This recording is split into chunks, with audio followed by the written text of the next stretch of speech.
truths.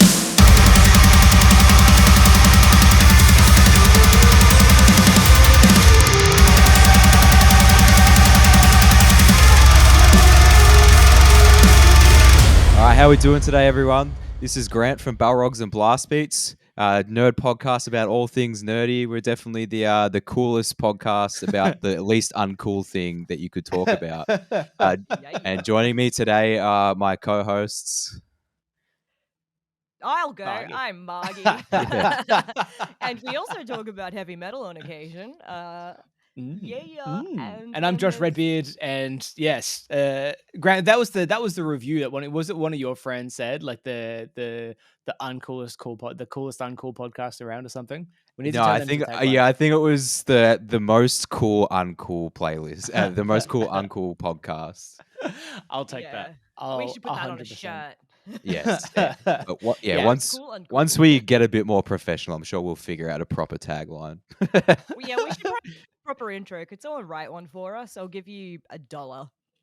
Nah, I've been doing professional, quote unquote, professional radio for 20 years, and I still don't have an intro for things. It's just sort of, you just riff, you just go with it and see where it lands. But as Grant said, you know, the nerdiest of the nerd, as we do, starting every week though, with the nerdiest thing. I love the nerdiest thing because I just get to listen to nerdy things. So Margy, let's start with you this week. What is the nerdiest thing that you've done this week? I read the Kyoshi novels, which are from the Avatar: The Last Airbender universe. We'll get to it. Do you like some Avatar Kyoshi? I read both of them in a day, and they were really good. Quite young adulty, but in a good way. Good queer everything, good strong female characters, just safe, beautiful universe. Loved it. And then I'm also still steaming through the Wheel of Time series. I'm up to book 8. Had a bit of a reading hiatus due to that demon subject at uni. And I'm having dreams that have got like Isle in them and Aes Sedai, and I'm not mad. It's great.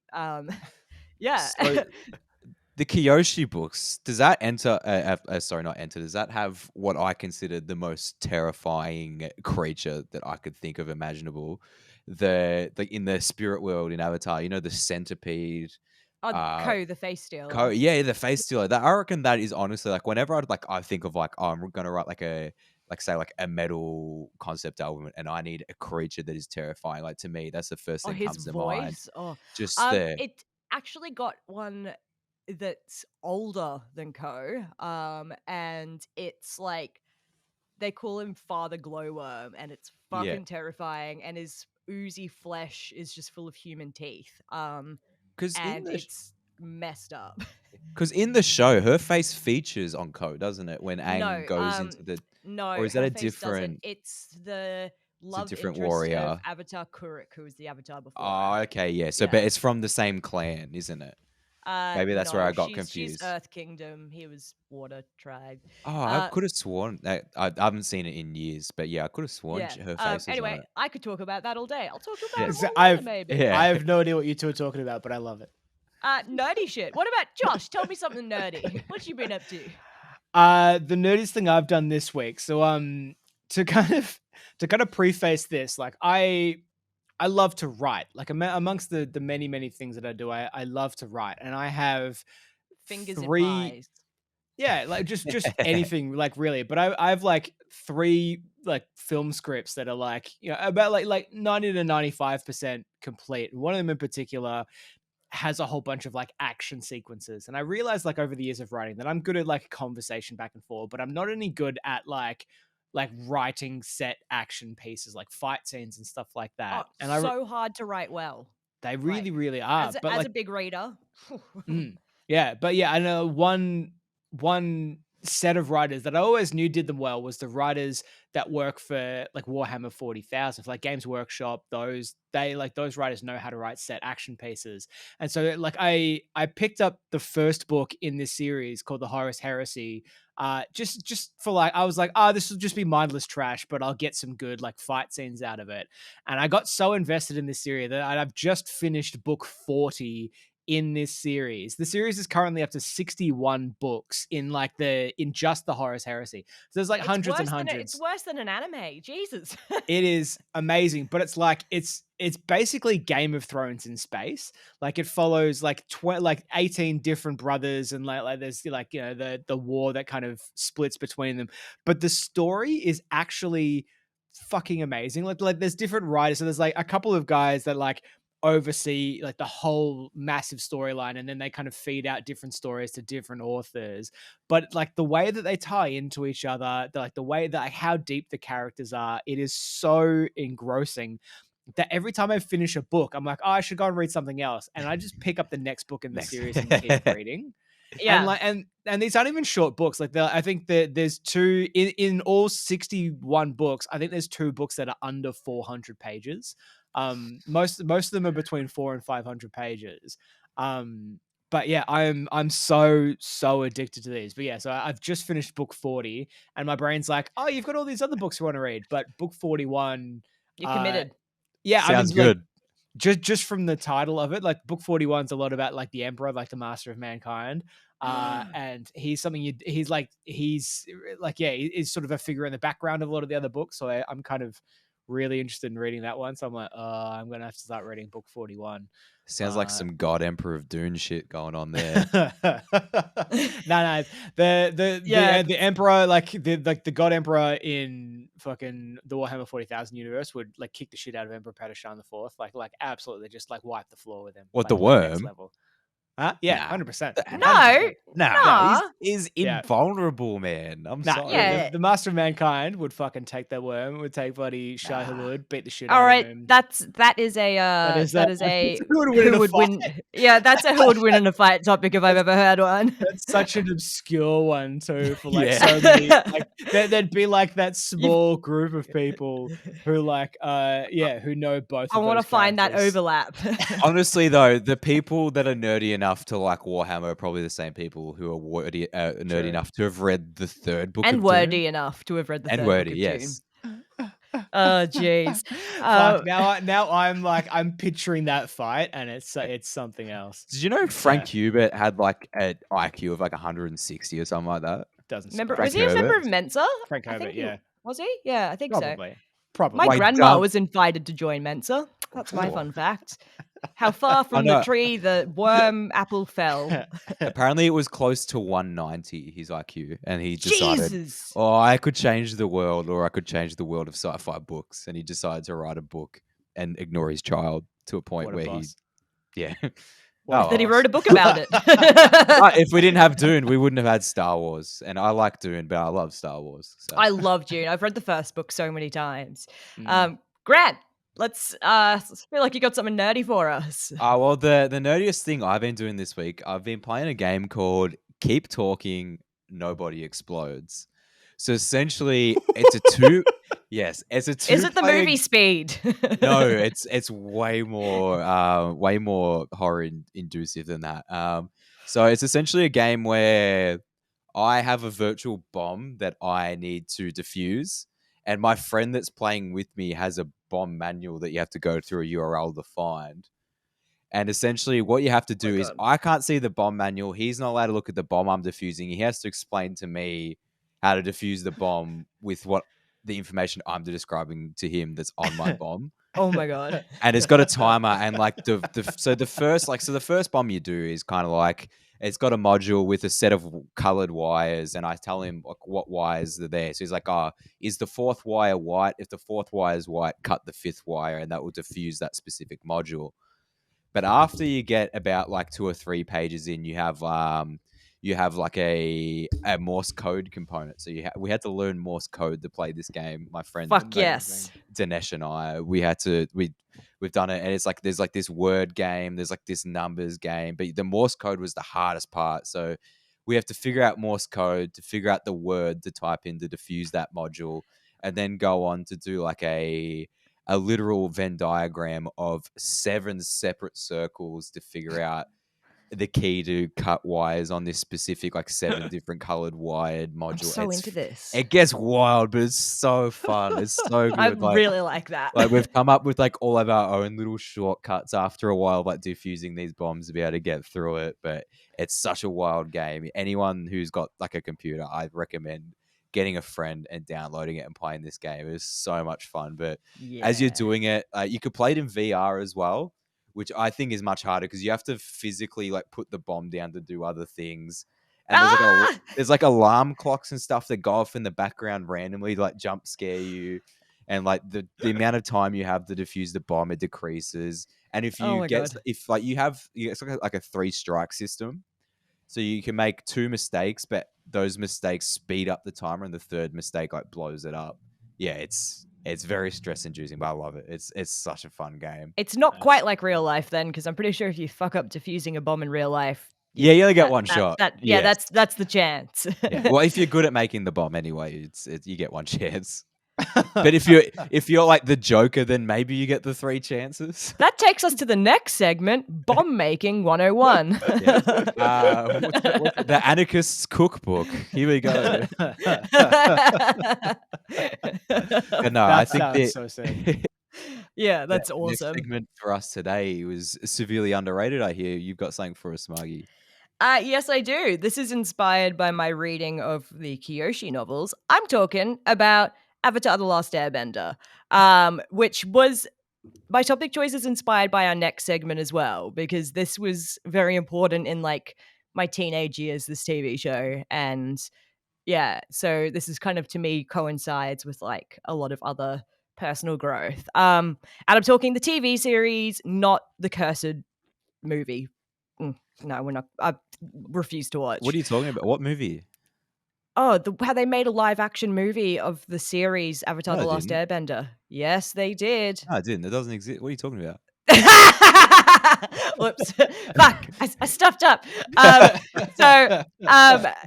See, Avatar is probably my favorite pop culture aspect of all time ever, and I could talk about it all day. But the premise, for those who do not know, because I guess not if it's severely underrated, you'd be surprised how many you can people... explain it to me like I know nothing, because I've heard you two talk about it before, but I know literally nothing about Avatar: Honestly, The Last Airbender, it's a great blight on your life, the fact that you've not watched Avatar. Yeah, and a lot of people for it. Yeah, I'll give you the DVD. A lot of people know about it, but they've never watched it. So the premise, for those who don't know, it's an American, so it is a Nickelodeon show, animated series that's got really strong anime influence and a strong Asian influence to it. And it's in a mythical world where some people can manipulate the elements, so water, earth, fire, air. And they're called benders, and a supreme bender of all of the elements, with strong spiritual powers and all that, the Avatar is reborn in a continued cycle. So earlier I was talking about Kyoshi. She dies after living for 230 something years. That's another story. And is reborn as Roku, and then Roku dies and is reborn as an airbending kid called Aang.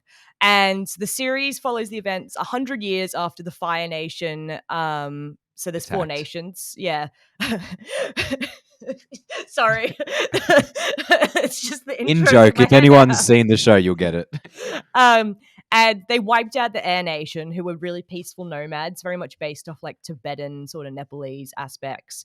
And the Avatar hasn't been seen since then. And because he was an airbender, everyone's like, oh, they must have killed him. So then they were like, right, the next one's going to be a waterbender. So then they started fucking up the waterbenders. So there's bad guys, and they're raging a war that's decimated the Southern Water Tribe, obliterated a whole race of people, and it's nearly totally obliterated the Earth Nation and Earth Kingdom. And so some kids in the Southern Water Tribe's shoddy remnants, they rediscovered the Avatar. He's been in suspended animation. It's all 2D animation. I tried to make a joke. Zing! Yeah. And the story follows their adventures as he learns all the types of bending, because obviously he's got to learn all 4 types. And he's got to save the world. So it's got cute mythical animals. So it's flying lemurs, platypus bears, you name it. You name 2 animals and put them together and they make them. Polymorpher's dream. Oh, it's so good. Flying bison, badger moles, all amazing. Penguin seals. There's excellent levels of like magic and lore. Like they modeled, like all the different bending styles of different kinds of martial arts. So like I think it's like the Hung Fa or something, martial art style of karate or something. Hungar, I think that's it. It's like what they model earthbending off and stuff. So it is like quite accurate in some ways. I don't know. It just adds to the lore of it. But it doesn't skirt around like the good versus evil struggle, and it's not a simple black and white struggle, which I really like. So it's got really good character development. It really and this is all on a kids show, mind you. And it's not just good versus evil. There's a lot more to it. Like, but yeah, there's been a genocide, and it still has like a bit of that cliche anime friendship and togetherness overcomes, but it's also got All the stuff good stuff. like war, imperialism, totalitarianism, indoctrination, free choice, all of that kind of stuff, and like free will and all of that kind of stuff. It's wholesome, it's addictive. Yeah. I'd say it also touches really well on the grey aspects of war, that even if someone's the enemy, not everyone that's fighting for that enemy is a bad person per And se. They've that's just why been it's born into that and they don't have a choice. And that's why it's so good that it's told through the eyes of like a 12-year-old who's meant to save the world, because like, it talks a lot about like destiny and stuff in that sense. And then the Legend of Korra is the next iteration in that cycle. So it's 70 years after the original show set. Obviously, if there's a new avatar, that means the OG one kicked the bucket. So Aang's dead. Surprise. It also means we got there's a cars, motherfucker. Spoiler alert. Oh, and it's set like in a more futuristic kind of world where like because Aang was so awesome, he really helped progress society. And there's cars. It's like a real like early 1900s style thing. It's awesome, but it deals with like race, sexuality, terrorism, political unrest, gender, mental health. So like Avatar's amazing. Watch it, and then watch The Legend of Korra, and there's going to be more stuff coming out in the universe as well. Oh, really? I haven't heard of that. I didn't know they're doing more. There's been some recent announcements. I think they're making a movie about Zuko, who is one of the best written characters of all time. Yes, fantastic. Can't remember what the other ones are. I'll figure it out. It's definitely And like a great example of the sympathetic bad guy that is again just like a circumstance of his upbringing. Yeah. But yeah, then finally taking probably the hardest decision to throw out everything you've ever known to do what's right. I think it's I agree, it's a and fantastic what character. is right, like that's the stuff. So it's a really good show. Like it goes a lot deeper. It's silly and fun as well. There's great songs like Cave of Two Lovers, Or just anything Secret involving Tunnel, Uncle Secret Iroh, Tunnel, best Uncle character. Iroh. Oh Love my him. god. I need a framed picture of Uncle Iroh, please and thank you. Uncle Iroh is a tea drinking, amazing. He's the brother of the Fire Lord who abdicated the throne. But Do he's got actually a bit of shimfo. Do you know Fire Lord Ozai is voiced by Mark Hamill? Yeah, legit. Yeah, it's Mark Hamill. He's Fire Lord Ozai. Oh my god, he's an incredible voice actor. Yeah, he's in Mark everything. Mark Hamill is great. I'm just putting that out there, but yeah, it's amazing. And Netflix is working on a live action series, but I encourage you, before you just lazily click on the series when it comes up on Netflix, to go watch the original animated series. Go watch Legend of Korra. Fantastic. Don't ignore that thing that doesn't exist. He who shall not be named. And just enjoy just pure good. Yeah. No show has made me cry or laugh more. Like there are still some episodes in there that I bawl my eyes out at. The ups and downs is fantastic. But even just on the vine. the balance between, you know, like just like the jovial humor, like through soccer, like the guy who can't bend that's in the crew. Hey, he's got a boomerang. That's it. But he lets it. He just doesn't let it get him down, though. The fact that he's surrounded by all these powerful people, but he still keeps like the most powerful person in the world in the planet. But he keeps his sarcastic humor. It's just like everything's perfectly weighted. And it's like even like there's not really like even like what you would consider in an anime like a a filler episode in Avatar is still good. Everything still progresses the plot. Yeah. And also it's kind of funny. Like usually, like if you do a pitch for a show, usually it's like 15 minutes and you get kicked out if they don't like it. The Yeah. pitch that they did for Avatar was 2.5 hours because they'd built the world so extensively before it came out. Jesus. And at the end of the pitch, the Nickelodeon director turned around to him and said, "You had me in the first 15 minutes." But the fact that they Amazing. just gave him the whole world, it just so good. But yeah, I did look up. Yeah, the amazing music as well. Oh And yeah, sound effects and everything. soundtrack's beautiful. Like the but sound yeah. production and design is great. You know the one of Momo dancing where he does like the Yes. that plays through my head on a daily basis, and I'm gonna get Momo dancing like that tattooed on me somewhere because Yeah. Momo Like, is even, a like, flying lemur character, who like, is the true hero. Like the complexity of like Azula, for example, Oh. like how she like slowly becomes more and more unhinged as Hey, the show comes through. spoilers! But yes, again, no character is straightforward, and the more that you think about it, like the more that you reflect. And Legend of Korra, like I will always prefer Avatar: The Last Airbender. I'm Team Aang, but Legend of Korra, I've watched it many times now, and every time I rewatch it, it kind of like I find something new in it. And yeah, I just it's like Michael DiMartino and someone else, can't remember their names. Quick, Google who types fastest. I am on Google, but I was looking at what the fighting types were for the bending arts. So like, yeah, well, I don't have but yeah, I can't remember the other guy's name as well. But yeah, there's the two of them. Brian someone. Yeah, anyway, so it's the best show of all time ever. If you want to understand me, understand Avatar. Someone send me a framed picture of Uncle Iroh, please, and someone please tattoo Momo on me. It's got to be him playing Basho though. Yeah, I love that with the White Lotus. Yeah, him. Oh, White Lotus is the background. Yeah. Oh, there's so much. What are they? The Dai? Is that what they're called? Like the Earth The King Dai is, like, Li, yeah. the Dai Li, like the secret police. They were so founded don't by have any Avatar hands. Kyoshi.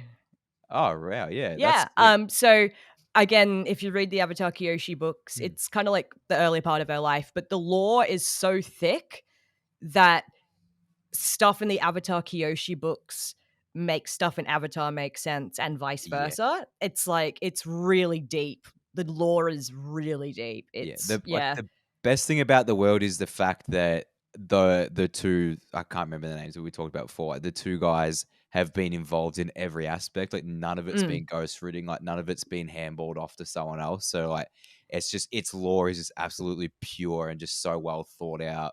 It's But I did look up where I went wrong with when we were talking about Ko and like Avatar Kyoshi.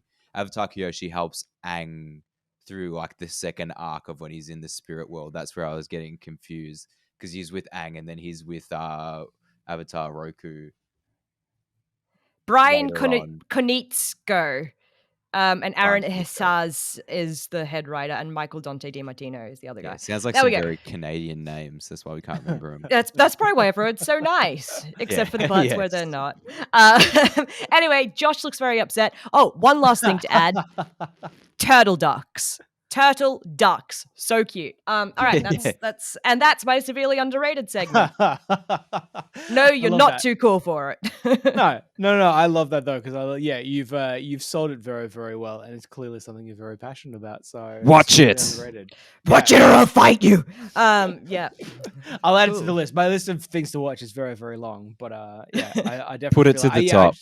I just feel like I was just like everyone that I know that loves it is about 5 to 10 years younger than me, so I think it came in just as I was like, absolutely, like too it's like old for it.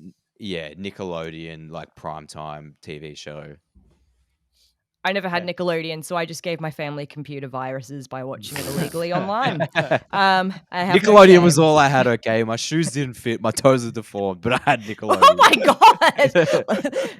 In this week's episode of How Were We Mistreated as Children? No, this week's all about nerding out. So I mean, you've nerded out already about Avatar: The Last Airbender. We're going to kind of continue it as well because I mean, obviously, like Balrogs and Blastbeats, we nerd out over nerd things as well, but music in particular, not even just heavy music, like Blastbeats, obviously heavy music, but I like music in general. Plays a part in I think everyone's life, but more so outsiders' lives, whether it's nerds, it's kids in the heavy scene. It's like the weirdos and the outsiders. I feel like we're affected by music more than others, and so yeah, Grant made the very good point that I like. It'd be awesome to talk about our sort of journeys of musical discovery and how we kind of came into the music that we have, and I put this Yeah. question to the group, and I really like this question because I used to host another podcast called My Mixtape, where I would ask people to make me a mixtape of their lives and we'd discuss it, and this was always the opening question that I would ask them, and I think it's a really kind of a good way to start it. And so maybe Grant, we'll start with you. What do you remember about the first time music really affected you? Like not just the first time you heard music, but the first time it moved you. I would say like I don't know, like being a spurg, like what I get out of music is maybe like different. Like I wouldn't say my reaction to music for the best part is like I wouldn't say like I'd say it's emotional, but in a different way. Like I get energy from music, so that's why like I find myself attracted to heavier music, high tempo music, because it gives me energy. It makes me pumped. But there's still like some stuff like say like some like Blink-182, like some like sadder songs that like elicit an emotion in that way. But I'd say like the first kind of music that really moved me, but I also like noticed like nuance in it would be Smashing Pumpkins, like 1980. Oh, what's it called?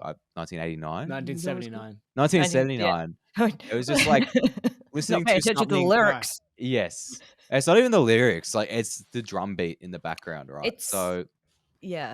that's like the first time I'm like, you can have something that's so simple on the surface, but then when you listen to the nuance of like all like the cymbal hi-hat patterns that he's doing in that drum beat throughout the whole song, I think that was the first time like music can be written in a way where it's easily accessible for people, where it sounds where you can either choose to think about it if you want to or if you don't want to. Like it either be something in the background, but there's something there if you want to look deeper into it. And I think like seeing that, even though I'm a guitarist, but like, Yeah. I wish I was a drummer, but I'm too Oh, lazy. who fucking doesn't, hey? Yeah. Honestly. But yeah, I So think many that was like regrets. that was like what opened my eyes to music as a broader thing. Just like the technicality of music is like what really draws me to music. Like probably why I play like technical death metal, because the challenge of playing it rather than I don't even know how to play chords. I don't know like most acoustic chords. I never learned how to play it. But that's probably like later for, because we're also going to talk about our general like music journeys. But yeah, like what really first like affected me music wise, I think 1979 by the Smashing Pumpkins, just the drum beat in there, or the nuances with the cymbals in that percussion segment. Like it's to the untrained ear, it's so simple, but when you really listen to it, there's so much nuance and heart going into the patterns that no one would really ever listened to, and I love that. That was a good answer. Yes. Good Sorry. answer. How about yourself, Margie? What really made you decide to take the delve into music? What really affected you in the first instance that made you love music? I think, oh God, like I tried to come up with an answer for this, and I don't know, like, my parents would listen to music. Like they were very much into music. I'll get into that later. I had like a Walkman, I had a Discman, and I discovered a lot of music that way, but it was mostly music that other people had bought for me. Like being on the spectrum and very well masked because female high. I'm not one to I never I'm not one to stir the pot. I never used to be one to stir the pot and to be difficult. So I'd listen to whatever, and then my brother would get CDs and I'd listen to them, High Linkin Park. And like I just listen and consume. But when you were talking, I think I just had like a memory unlocked moment. And I remember probably being about like, oh God, like 6 or 7, and my dad went through this big country music phase. I don't know. Sure. And I think it was John. It might have even been John Williams or something. Like, the Australian country music guy. He's got some songs about like I had to take my budgie to the vet, etc. It's very Oh funny. yeah, that's some That's uniquely Australian experiences. that was 2 drops a day on his beak. Yeah, so powder on his nose for his feathers. No, that's not the song that emotional response. That's just from going on road trips with my family. Anyway, I think he has a song called The Drover's Boy. And it was about like a girl who, like, a common thing where like they would take a girl as like a drover's boy, and it's more like a spoken word poetry song than it is anything else. But I don't know, dad was listening to it around me, and like I think I like listened to the lyrics, and it's very like bleak minimalist soundscape, and it's just talking about how this boy was actually a girl and then they die, spoiler alert. But like I just remember feeling really upset by it, and then I was really young, but like I was just like I already knew that music can make you feel good, and music can, listening to David Bowie's fun to dance around and sing to and stuff. But like this is the first I just have like this I don't know, when you were talking it just unlocked it, and it was like music can also make you feel empty. Music can make you feel so many other things, and it kind of Yes, just absolutely. something clicked. I don't know. And then once I discovered music that I really liked, that's another story. That's and yeah, Josh, did you have a song about a budgie? Can't say I did. Like I mean, like same as you. I think like road trips with the parents. Like we used to drive from Melbourne to Sydney at least once, if not twice a year. And so like, and Poor thing. yeah, and yes, I am Poor so thing old having to that go to Sydney. I know it's rough as guts, rough as guts. And yes, because I'm so old, it was before mobile phones. It was before even like CDs in cars. We had like a big box of tapes in the car, and I still I'm remember like surprised you just didn't listen to the we horse had some good neigh. ones. the clop of the horse. Yeah, absolutely. But It's a we pretty had like tricked out mobile. the presidents of the United States of America, like their first and second albums were both like on constant repeat. Like my dad was real into like rock and roll. My mum was into classical music, and so like I got like a real good strong education, which is like blended into today, and I think it kind of informs why I listen to so much stuff that I do. But for me, like it was a lot of like compilation CDs throughout the 90s. I think two kind of stand out in particular. One was I have an auntie that had like she had a I don't know, she had a habit of getting some really questionable Christmas presents. Like I it love was those just aunties. it Oh, was like every now and again it was just like I got a 10 pack of empty CD cases one year for Christmas from her, and I was like it really was the thought that counts. But one year she got me Triple J's Hottest 100 Volume 4, and the first two Foreshadowing. songs. Yeah, right. I know, right? Yeah, all these, like fucking 20 years afterwards, I ended up working at Triple J. But the two, like track 1 and track 2 on that first CD is Spider Bait's Buy Me a Pony, which is really like full on high energy punk rock, really sick. And track 2 is Tool's Stinkfist. And Oh, I wow, remember yeah. hearing that just started playing in my head rent free. There you go. I remember hearing Stinkfist for the first time and like not understanding it. Like I was like, there is something here and I don't get it. And so I repeated the song and I had this song on repeat for so long, trying to understand this song because I was fucking like 10 or 11 at the time. But that song just sat in my brain and still to this day, like sits in my brain, even though like nowadays I hear it and realize that in the big like drum build up at the end, Danny Carey actually fucks up and they just left it in that recording. You can hear it. Hey, He just stopped. fuck ups make it better. He just stops playing. It's either he's playing like the hat and the snare and he just stops playing one of them just before the song kicks in. It's just like he just gave up on playing one of them.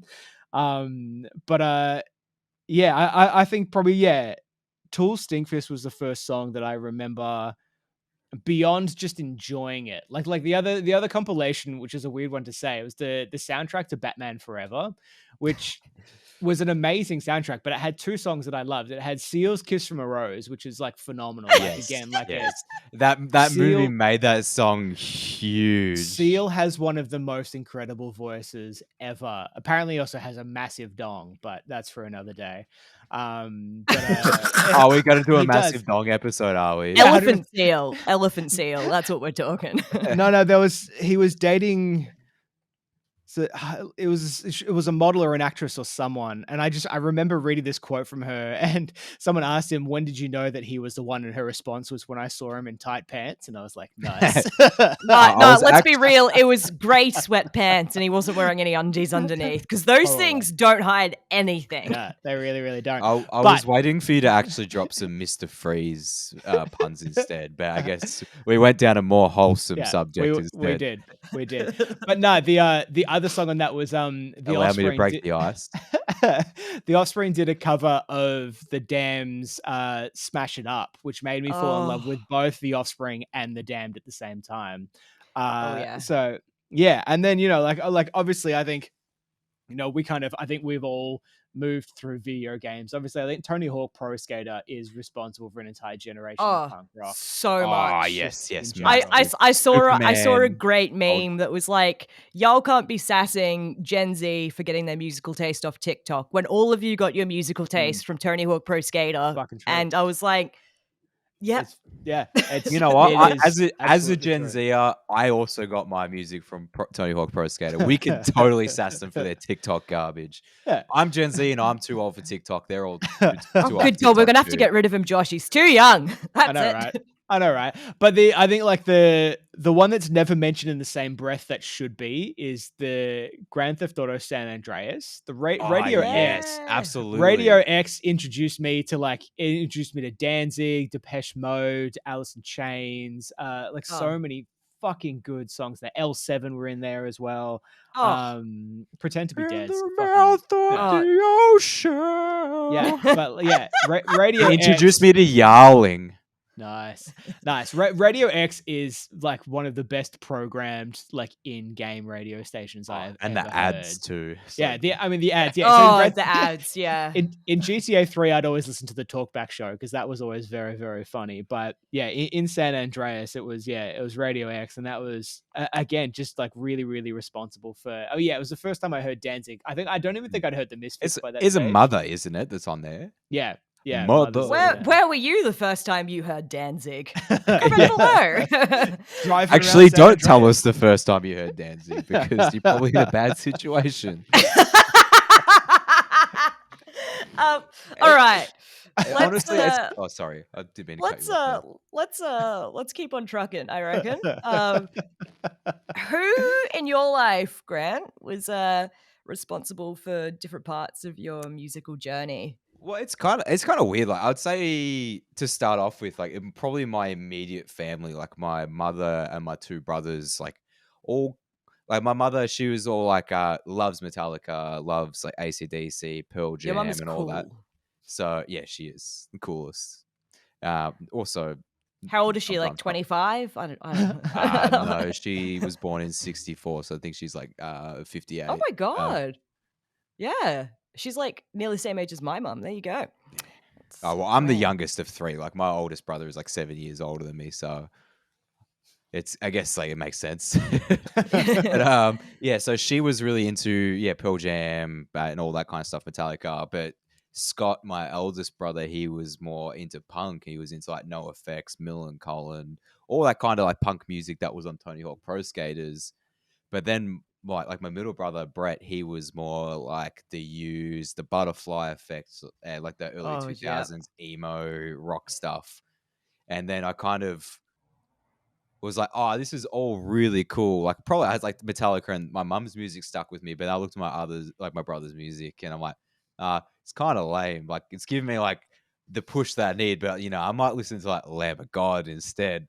And then I somehow just like skipped the jump of like I kind of like maybe like hit like Disturbed or some stuff like that in between, but kind of just went like straight to like Slipknot and like Trivium and like In Flames and like but then like Mellow Death, and it just somehow it came full circle where all my brothers are like, oh, you listen to this weird screamo stuff, and now they all listen to like metalcore. Like it's come full circle that they've like seen what I'm listening to. Like I was the cool one. Yeah, because like I'm talking like, even though like I joke that like I'm a Gen Z, but I'm barely a Gen Z. I'm I'm like a month. Like I'm born January 26th. Like I'm like a month into Gen Z. I'm like the first Gen Z. So like I'm You're still a in the late stage days. millennial. Yeah. So like I'm an elder Gen Z technically.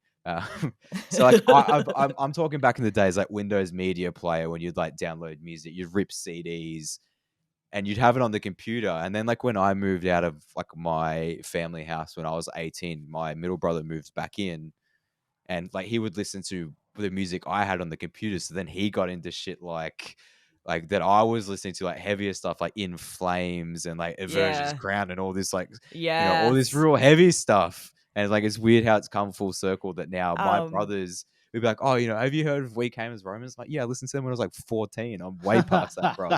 Yeah, bro, find some heavy music. Also, if you remember ripping and burning CDs, you are not Gen Z. I'm sorry. That's a millennial thing. I am technically, but yes. No, but I was poor. That's the cutoff. I was poor. So I did what I could. I remember LimeWire. I remember Trojan viruses very vaguely. Also remember downloading something and just hoping that I actually got what I downloaded and not like weird interracial porn as like a 10-year-old being like, this is gross. That's not the stalk. Oh, Jesus. Oh, my God. Thanks for the memories. Yes. The wonderful world of LimeWire. Norton 360 saved us all. Oh, my God. How about you, Josh? What would you say? How did you get into the music that you're into now? Because I know you have a very, very broad. Or who was responsible? Yeah, who was responsible actually is more likely, because you have a very broad taste of music. Yeah, it's like bits and pieces from everywhere, I think, and maybe that's that's part of the the autist, just claiming everything as my personality as it sort of comes into my life. But it's funny because like I said earlier, like my dad was real into like like AC/DC and like Billy Thorpe and that sort of stuff, and that sort of rock and roll. Never anything harder. And like I said, my mum listened to a lot of classical, which has given me appreciation for classical music. But like, it was technically my mum, but not in the way that you would expect. Because there's one thing that I got from my mum that I like, and I wish I'd gotten my dad's talent for this. My dad can literally, like, in this chair right now, growing a beard. Is it your mum's talent for growing a beard? My dad grows a mean beard.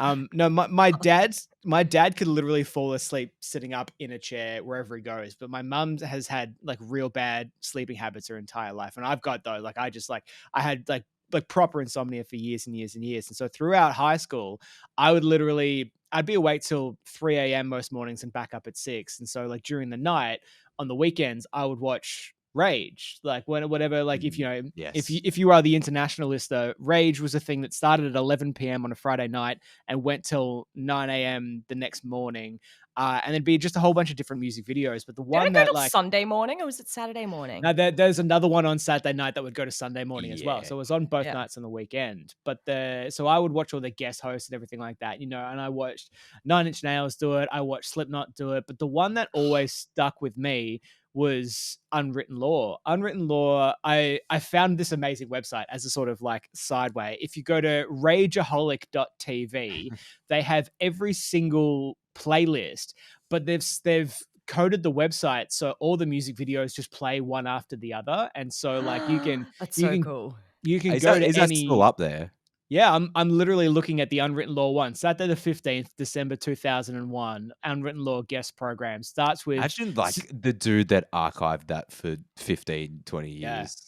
Yeah. I'm sure he must they have still do Rage, don't they? Yeah, they still do it now, 100%. But yeah, so this starts like the first video is Chop Suey by System of a Down, straight into Freaking Unleashed by Korn. This like time capsule. I recorded this episode of Rage and watched it on repeat because it was the first time I heard on Refused. VCR. It was the first time, on a VCR. I recorded it on a VHS tape. Yeah, those are things. Did Yeah, you have those to? are Did you have to things. like? Did you do it over like some like family family video? I don't even remember what I recorded over, but I literally wrote in big text over it, "Do not tape over." Yeah, it was probably your baby steps that you Probably, recorded because over. who gives a shit? But yeah, it was the first Your time birth. first time I listened to Refuse, first time I listened to AFI, first time I listened to Deftones, Sublime. Like Oh. the playlist is literally fucking phenomenal. But Formative, that's absolutely formative in formative. so many ways. But that's kind of really what got me into like this style of music. By this stage, I was already on like I'd already been doing radio for about 2 years by that stage, because I started 1 year by that stage. But yeah, so Man, I you were a was lot cooler than I was in that time. but I like at the time I was just, like amalgamating content, and I was hanging out with this guy in How old were you when you started doing radio? 13. Okay, that makes Yeah. sense. I'm like that. This something's not adding up. Like Rage, Yeah. and you started doing radio. I'm like, Yeah. that makes sense. My I brain's started on just radio. got like the buffer symbol. I'm like, I don't Yeah. understand. I've Yeah, just had the monkey playing the cymbals in my head. Yeah.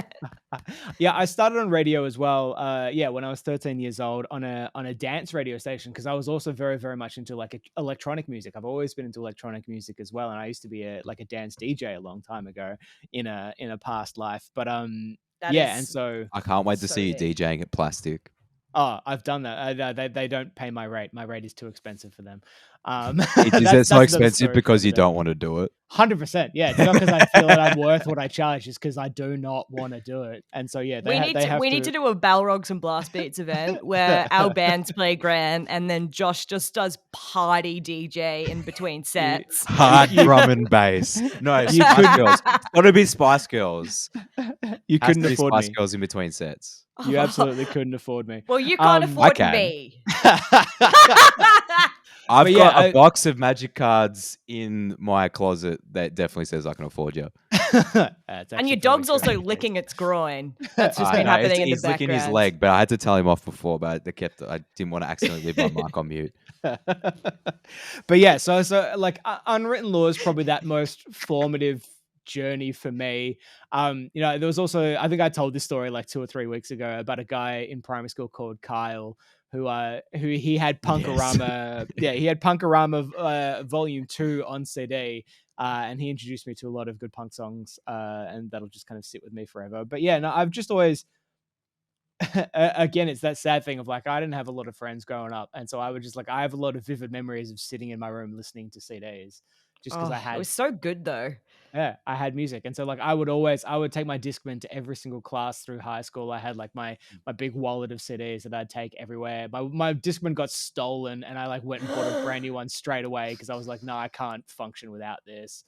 Like A question I have that's actually we didn't put on the list is like, how old were you when you really felt like you found music? Like obviously, like when you're a kid, you listen to music. Like it's different for everyone. Like I feel like some people are like 2 years old and their dad plays guitar and they hand you a guitar. 12. And some, I feel like 1999. Because that year I bought Limp Bizkit Significant Other, Korn self-titled, and Slipknot self-titled. I'll tell you when I found mine in a story. It's all right. In a story. All right. Well, what about you, Grant? And then we'll hear Margy's story. Sounds like a good one. I listened to like as I said, like 1979 was probably like when I noticed that like there's more to music than just sound. 1979, but I feel like I was maybe like 14 or 15 when I really was like, oh, music is something that I really enjoy. I think it was when I found heavy music, like fast music, was like just like energy is something I get from music, and just when I found that kind of like really fast drums and stuff like that's when I'm like, okay, like this is something that I really can identify with. Like I'm probably like a really narrow music listener into like my day to day. Like pretty much mostly what I listen to is metal. It's not all that I like. Like if something comes on, like some older stuff, like I love like Queen and like all that stuff as well, but. Or even like if there's some drum and bass on, like I appreciate it and I'll listen to it and I'll enjoy it. But like in like my day-to-day music that I listen to, I just feel like what I get from metal music is like why I listen to it. I feel like it fuels like. So you're not into like doom kind of stuff, like no, like it because like it doesn't have that pace. Oh, it depends. Like if it's like something that's like really heavy. Like I can listen to a bit of it. I couldn't live it to all time. Like most, like honestly, like the stuff I listen to is like all like it's like 270 BPM. Like, it's like quick. Like, I like fast music. And less, Yeah. like, but there's also some music that I like that's really melodic because I came up through Melodeath to get to the real tech stuff. But then on Yeah. the other end of the spectrum, like say like a band like Arcspire for it, if you've heard of them, like I can't Their listen new to too much album of is that because it's phenomenal. too. Yeah, I like it, but like I can't listen too much because I think it's too much. I think it's fair. too much. Like I think like Okay. I'm like, oh, you've like I didn't like them until I played with them and I saw them and I'm like, all right, you can actually do that. Like this is this is legit. This is fantastic. But like I can do a bit of it, but I can't listen to too much of like the super duper techie stuff because I feel like you lose some of the dynamics when they still do dynamics well, Arcspire for example, but yeah, I don't know, I just feel like that like 270 280 pocket is just like my work fuel, my fuel Yeah. music. Mine was it would have been early teens, like 12, 13, because I don't know, sometime then, hormones. For me, it's just like, I don't know, it just spoke to something in my soul. Like, that's the Yeah, shittest way of putting it, but, like, no, I I have understand I have a absolutely lot of though. problem with, like, emotion regulation and stuff, which turns out is from undiagnosed ADHD. Thanks, Woohoo! psychologist. My new psych is like, "There's something wrong with you." Anyway, but in a good way. But, like, Do you air drum 60% of the day? Yes, you have ADHD. but like yeah, like I've just always had problems with like depression and stuff like that, and it was like just finding something that spoke to your inner thing. But how I got to the heavier music, now this is a story, my friends, because well, like who in my life is responsible for different parts of my musical journey? Like my parents were definitely the most responsible. Because like I grew up in like a very small country town in Queensland. I grew up on an avocado farm, like, you know, it's happening place. And like it wasn't like in the city where there's like a cool all ages scene or there's like Yeah, your mates are playing in cool bands. Like there's I no went to Flinders steps. Mulaney State High School. Like the only gigs we had in town was when like a hippie band would come and play at the community hall, and we'd all go dance to it because that's what we did, and it was really fun. But um, and like my friend group like metal and stuff, but like yeah, not many people were into like as heavy shit as I got into. But yeah, my mom and dad's influence, like my mum was cool as and got me into David Bowie since a young age. Like, obviously, my cat's called Bowie. I have a tattoo of David Bowie. My cat actually ate a chunk of my tattoo of David Bowie, so it's full circle. um, and then like Elvis Costello, Kate Bush, Crowded House, Talking Heads, all the good stuff. Like, that's mum. And then dad, in hindsight, I think dad getting me onto country music as a kid was him doing his full punk education. Like, because I obviously showed the most musical interest out of my siblings. My brother's like, eh. And yeah, so like, and my little sister, I coached her. She does not listen to metal. I tried really hard. But but dad was Can't win like, them well, all. you know, I mean, rock and roll came from country music, and from rock and roll came punk music, and so on and so yeah. But like dad's an OG punk. Like we've got like a frame poster of Woody Guthrie on the wall in my parents' house.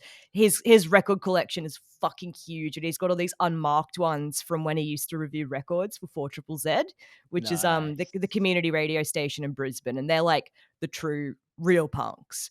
And like he used to go to punk shows in Brisbane during the Joe Bielke Peterson era, which is when Queensland was a police state. If you've read Pig City, or if you haven't, I recommend Pig City as a book because that kind of explains how Queensland was the birthplace of Australian punk and also like the political climate it was. But it was fucked. Like he'd go to shows that would get shut down by violent raids by police.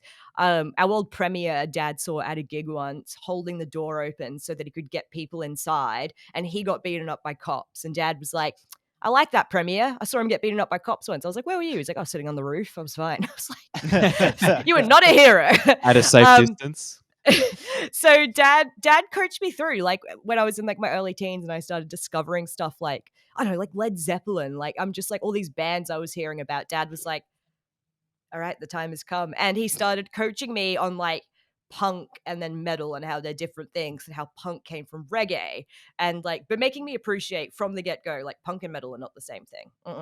And then, like, you know, and then telling me stories about live gigs that he'd been to, like, where people sticking their heads in the speaker cabinets and blowing both eardrums and blood running out of their ears and like crazy shit, and like Stupidity.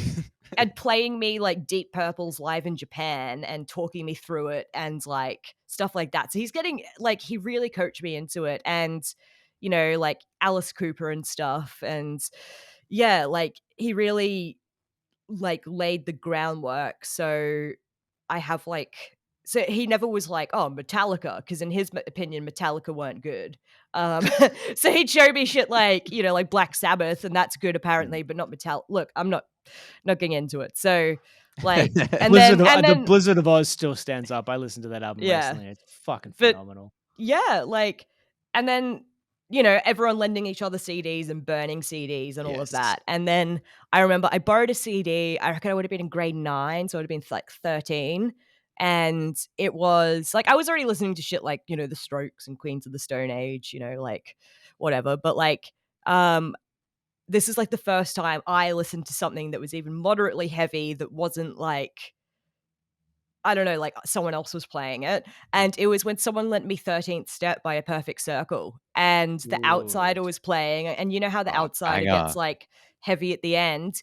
And I was there in my room late at night listening to it. I like turned it down, was like, oh my God, like I felt like I was doing something wrong. And it was good. Like it just made sense, and there was emotion and wires rubbed together. And so then from there, you know, I got into like heavier stuff, and you know, went down like the Tool, System of a Down, etc., Opeth, Gojira, that whole spiral.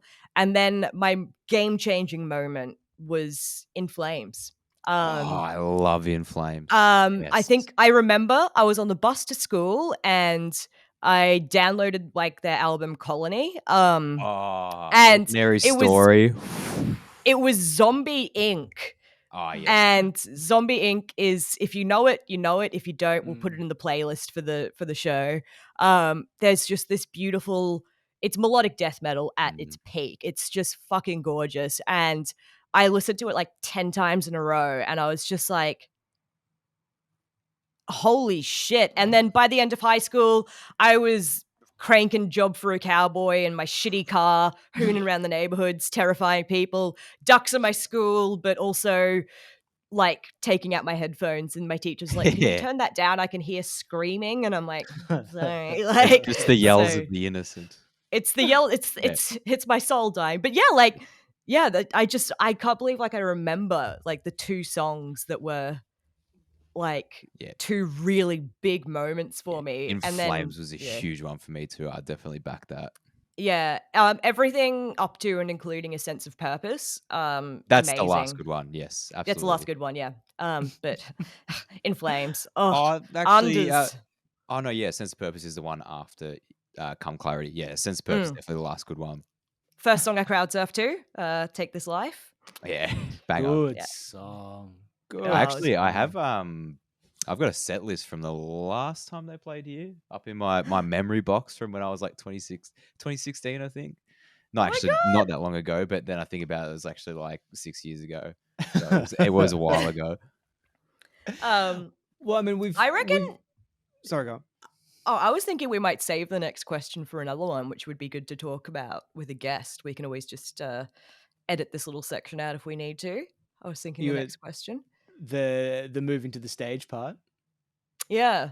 Yeah, we could tease that. We won't even edit it. We'll just tease it. We'll be like, all right, we're gonna leave that little interesting tidbit, and we can talk about that. Well, then I guess we can round it out with this last question, because I feel like this is the the esoteric question, so to speak, which is the question of what is it that draws us to a particular sound. Like, you've talked Blast beats. Yes. Yeah, well, I feel like personally I've already gone through this. Like, this is probably like sound is like my main attraction. It's just like, the the visceral energy of like blast beats is like, you know, Mm. like even like the heavy vocals, like as my mum used to say, like, oh, you know, if they can sing, why do they also scream? But for me personally, like, I see screaming as a percussive instrument and I see vocals as a melodic instrument. So you can sing as a It's like melody, but rhythmic or screaming, melodic. yeah, It's yeah, like it's screaming is got more like like a a rhythmic instrument to me. It's yeah. more like, it's in a way, it's kind of like, you know, you rhyme with inflections rather than lyrics. Yeah. But yeah, I feel like just, yeah, that visceral energy of heavy, fast music, especially blast beats, high tempo, is what draws me to music the most of the time. Like, you know, it gets me through my day when I listen to music. Like, if something's boring, like, you know, I even on guitar, I feel like if I was to learn like some like Stairway to Heaven or something, I would be bored. Not that I think I love the song, but I think just playing it, it's just like not what I like to get out of music. So I just don't do that. How about you Yeah. guys? Josh? But I mean, for me, it's like I think, you know, it kind of harkens back to what Grant said earlier. Like, obviously, like I have a really, really, you know, wide love for a lot of music. I love hip. I have I probably listen to hip hop more than I listen to heavy music these days. Like, I fucking love country music. I love classical. Like, there are even certain pop artists that I've got a deep, deep, profound respect for. And I thought about why, and I realized it's, you know, and I think this kind of comes back to, you know, it probably, I think a lot of things on this podcast are going to have to do with autism, but it's one thing I've always noticed about myself is that, It's like, actually autism, Balrogs and Blastbeats. Yeah. pretty much. But I realized, because I spent so long when I was young analyzing people, analyzing human behavior to try and understand, to try and mask it, to try and figure it out. Like, I figured out humans where I've Yeah. always been a very, very good judge of character, and I can always Damn it, tell. why can't I look someone in the eyes? 100%, right? Why won't my But- leg stop jiggling? I've always been able to tell a genuine person from a disingenuous person, and when that comes to music, I can hear it in a song, and so I don't actually really care what they're playing. I care about the passion and the message, and so, like, It's something I can intangible, like 100%, Yeah, and I soul, think that absolutely. yeah, that's, to me, like, I think about, like, especially, like, you'd probably analyze it more in, like, the hip hop stuff that I listen to as well. It's like, the entire, like, mumble rap thing that's going on at the moment, that's just so bloody boring, when there's bands like Flatbush Zombies and Run the Jewels and, like, you know, Joey Badass and like artists that are singing about something actually important, and like that draws me in, and I want to hear more of this person's story. It's the same in country music as well. Like, Well, you don't want I've to never listen to listened. Little Xan? No, I Is couldn't that think an of old anything worse. reference? Am I just way off base? Because I actually think I I think I'm about like 6 Machine years Gun late. Kelly Machine Gun Fellatio. Kelly Fellatio. But no, and it's the same in country music as well. Like, I fucking hate all those songs that dudes talking about pickups and drinking beers and shit like that. But the ones that Give are me Dolly talking Parton about, any like, day. yeah, 100%. Give me Dolly, give me Johnny Cash, give me Oh. like I know, like, you say Woody Guthrie's a punk, but he's also like a country kid at heart as well. Like, you know, Oh kind of no, runs the he's gamut as, country, like, but he's yeah, he's a punk, but he's my country, dad. My but he's a dad raised punk, me but right. he's, yeah, 100%. He's 100%. country with a Also- leather belt. Also, Johnny Cash playing Hurt, like Haunting. Like, that's, you can hear it in, like, his heart as he sings that song. I think that for me, like, I don't care what the genre is, as long as it's sung for the right reasons, and Authentically. I can hear the difference.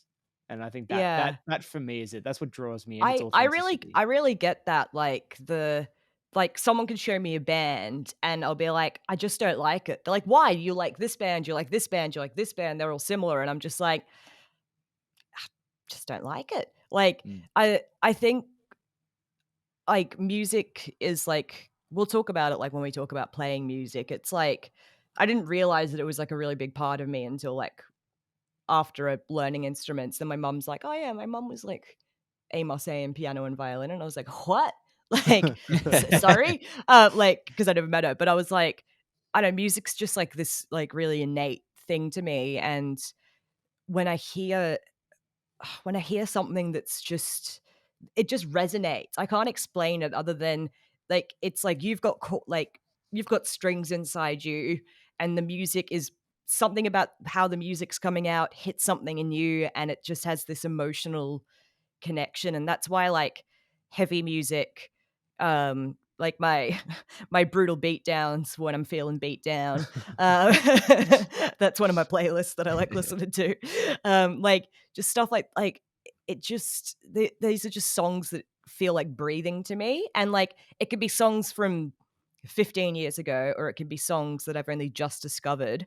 Like Demolisher from Slaughter to Prevail. Yeah, It's so heavy. Oh. It's so heavy. But like, I don't know, like sometimes I just hear something and I'm like, fucking sold. Like, and yeah, I listen to like a lot of heavy stuff. I listen to like a lot of post-hardcore and stuff like that and whatnot. But like, yeah, I don't know. There's just a connection. It's, I mean, you know, why do some people like metal and some people don't? It's some people are autistic and that's why we like metal. No, I mean we're tough as. That's why. Yeah. No, it just means something to you. Like, and that's what it comes down to. I don't know. Like, but like I'll also be like, no, that guitar tone sounds too shit. Says the HM2 fan. So I'm usually on the side of the spectrum that I'm like the HM2 sounds bad. I love HM2s. It has to have a specific style. Like, if you're like playing below like drop B and you use a HM2, you're just doing it for clout because it does nothing tonally. It just sounds like the string hitting the fret. Oh, I know. When you're going below, when you're going anywhere below drop A, you got to be very careful with like what you're doing. Your tone, yeah, you have to like scoop a lot. As someone who plays in drop G all the time, I know it's very hard to get a good tone. We'll talk about gear at some point because that's something people can get real nerdy about. Yeah, have a Gear Nerds episode. I'm sure everyone watching this would loathe it. And you just sit there yelling at your computer if you have any opinions about gear at all. You're like, yes. No, you're wrong. Modular amps. No, you need this tube amp that sounds almost the same. I can't tell the difference between a Kemper, but you need this one because it's heavier and really expensive to maintain. One thing I do want to say though about heavy music listening, I think we'll do an episode about the psychology of it at some point. But do you guys remember going to like your first metal gig? And we won't say what they are. We'll save that. That's make people come back for it. And looking around and being like, I belong here. Like, did you guys ever have that? Like you like, oh, I don't know. You found your people. Like, yeah. I definitely remember that. My first concert, like the first thing I picked up was I'm like, oh, my ears are being destroyed, and the band that I'm seeing, all their voices sound way higher than they did in their records. I think it's because my ears have been annihilated as a young person. Oh yeah, the hearing damage is real. Yeah. Does anyone else have that nice tinnitus, friend? It's tinnitus, yeah. Well, my band has a song about tinnitus. It's that. I have been wearing earplugs for the longest time. I was literally talking about this the other night. I've been wearing earplugs since the very, very beginning. So if you're into heavy music, you should definitely be wearing earplugs at your shows. If you see any live music, you should be wearing earplugs. Even if you go to a club, you should wear earplugs. Even if actually, technically, if you're standing too close to a road, a car coming past you is over 80 decibels, so you should be wearing earplugs all the time. Your whole life, just wear earplugs. 100%. It's really nice if you have like noise sensitivity stuff related to ASD. It's really lovely just popping your autism plugs in and having a good time. And damn, I love music. Same. So do I. That was fun. Really? Never would have picked it. Yeah, I know, right? It's only how I've spent my entire life, and it's only my life's goal.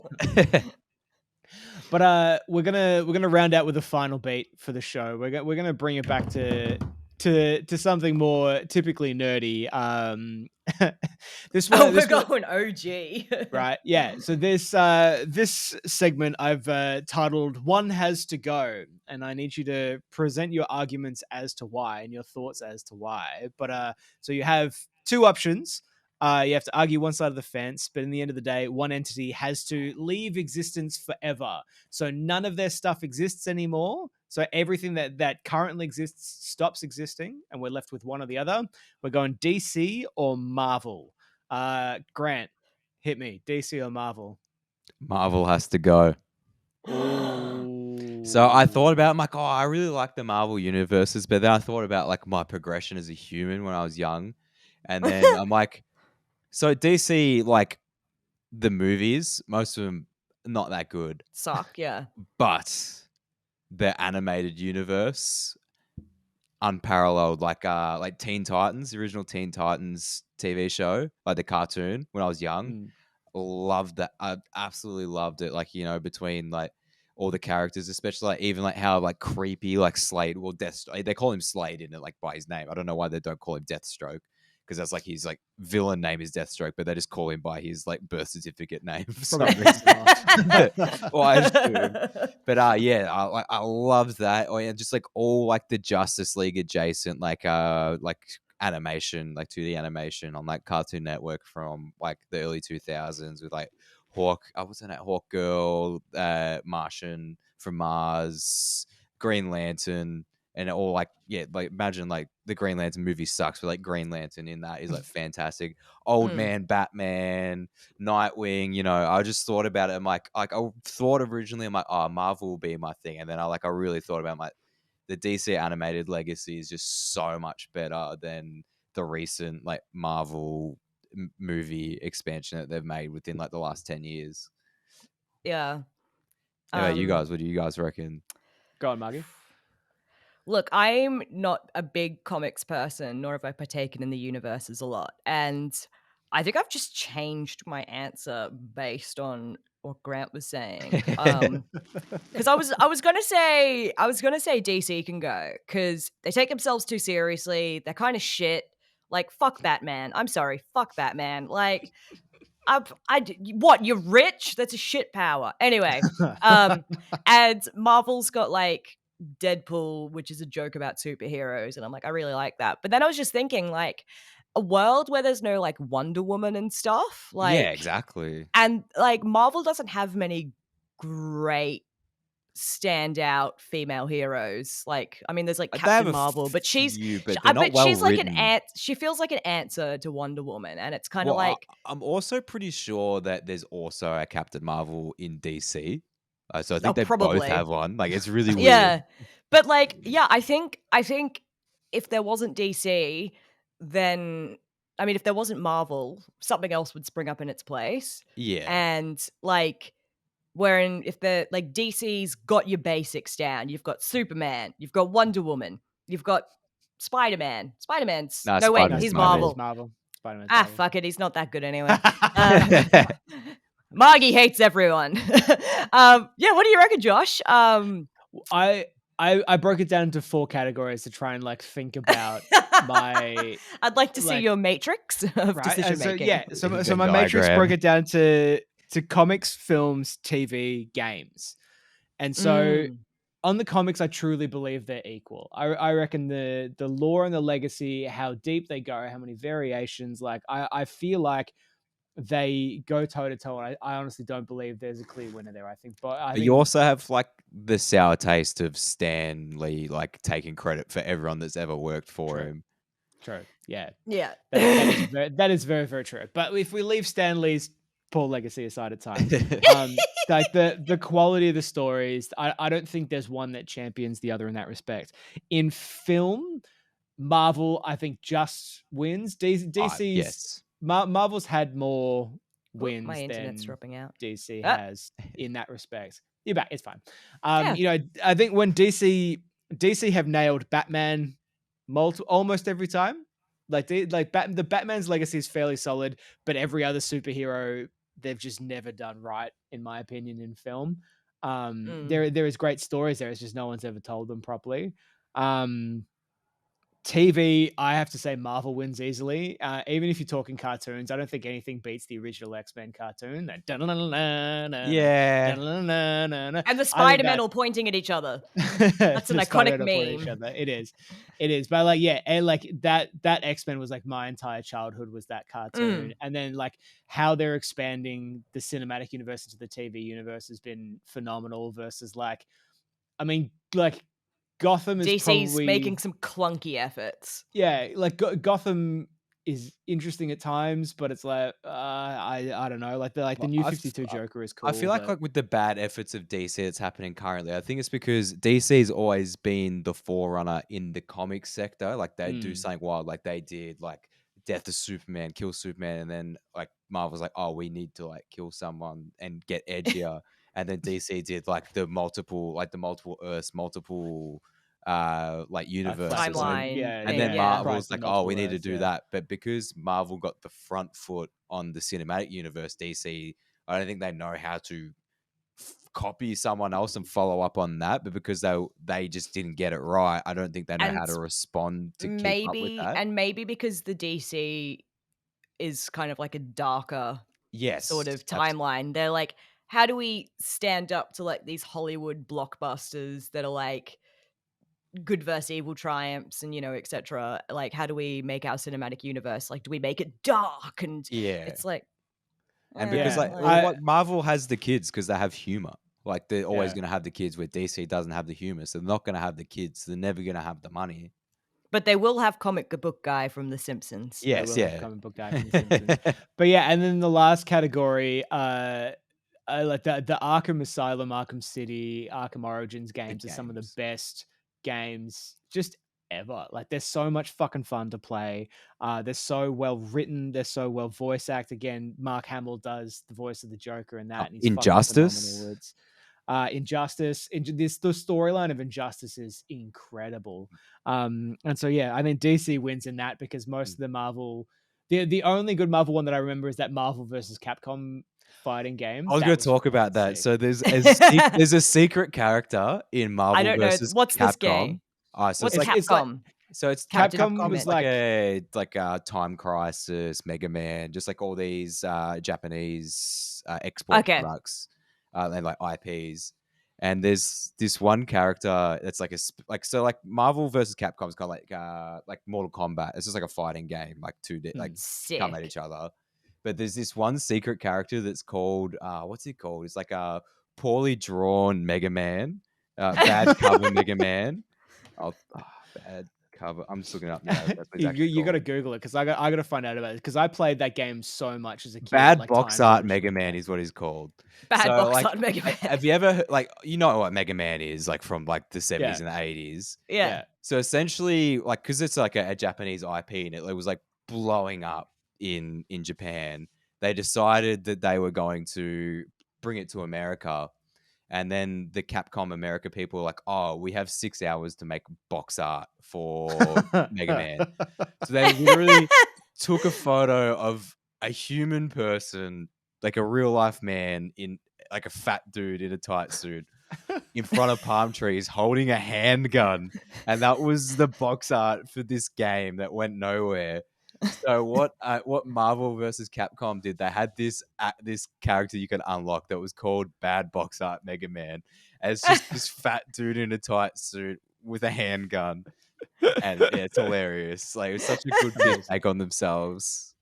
Amazing. And considering like Mega Man, does that change your opinion, Josh? No, I'm gonna buck the trend and say DC is gonna go. Of the two of them, I think I think for me, I would miss Marvel a lot more in that realm. So I'm sticking with DC. I definitely agree with your points. I think you both make very, very valid points. But yeah, I'm going with Marvel. I have strong opinions based on nothing, as per usual. Oh, that's fine. You're welcome. But based on wild speculation. Yeah, wild speculation. We have to put it out to you, the listener. We've made our arguments, and now you have to make yours. On the Friday after the podcast comes out, on the Northside Nerds social media, there'll be a phenomenal piece of Photoshop by yours truly.